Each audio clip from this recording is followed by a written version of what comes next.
गोंदिया जिल्हा पोलिसांच्या वतीने सालेकसा तालुक्यातील नक्षलग्रस्त भाग म्हणून ओळखल्या जाणाऱ्या मुरकुटडोह येथील 100 तरुणांना गाडी चालवण्याचे प्रशिक्षण देण्यात आले। पोलीस दादा लोरा खिडकीच्या माध्यमातून आज गाडी चालवण्याचे प्रमाणपत्र मिळवण्याकरिता चाचणी घेण्यात आली। नक्षलग्रस्त भागातील तरुणांना लायसन्स विषयी जनजागरूकता निर्माण करून त्यांना लायसन्स मिळवून देण्याकरिता गोंदिया पोलिसांनी स्तुत्य उपक्रम राबविला आहे।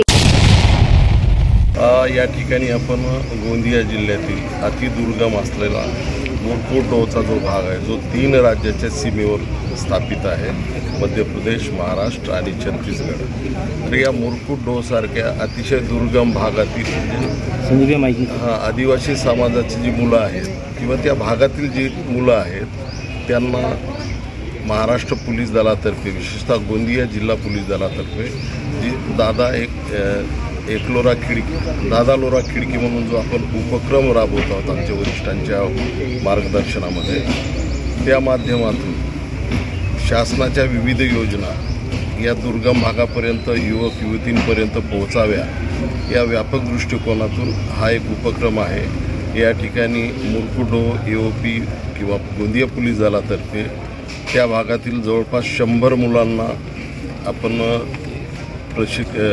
चालकाच्या प्रशिक्षण त्या ठिकाणी यापूर्वी दिलेलं आहे आणि आज या ठिकाणी त्यांना आपण ज्याला ड्रायव्हिंग लायसन म्हणतो किंवा वाहन चालवण्याचा शासकीय परवाना तो या ठिकाणी त्यांना प्राप्त होणार आहे, जेणेकरून त्या वाहन परवान्यावर, त्या ड्रायव्हिंग लायसनवर त्यांचा नंतरचा जो जीवनक्रम आहे किंवा जो भावी आयुष्यात त्यांना एक रोजगार योग्य प्रकारे उपलब्ध होऊ शकेल व ते शासनाच्या मुख्य प्रवाहात सामील होईल।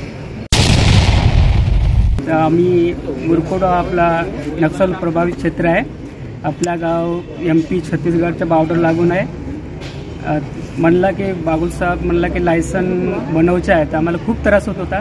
पण छत्तीसगड MP कधी आपल्या गोंदियाला येत होतो, तो RTO ऑफिस कधी दंड भरावच्या 200-500 रुपये, हा खूप त्रास होत होता। म्हणून बागुल साहेबना आपल्याला मार्गदर्शन दिलं आणि बोलवला की काही कागदपत्रे जमा करावा आणि आम्ही येवा जावाच्या साधना करून आणि लायसन बनवून ह्या सांगितलं। म्हणून आज आम्ही इथं गोंदियाले लायसन बनवण्यासाठी आलो।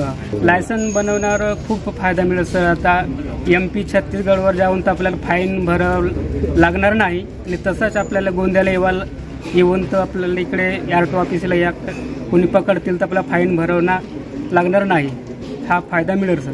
भंडारा गोंदिया जिला वासियों के लिए खुशखबर है। अब आपका मनपसंद channel BS crime India news अब आपके केबल नेटवर्क पर, जी हां, अपने केबल नेटवर्क के एशियन चैनल नंबर 13 पर उपलब्ध है। BS क्राइम इंडिया न्यूज पर खेल, राजनीति, क्राइम, साहित्य व अन्य खबरें प्रकाशित की जाती है। हमारे साथ जुड़ने के लिए तथा हमारे चैनल में खबरें, विज्ञापन आदि के लिए संपर्क करें 8669151757 पर।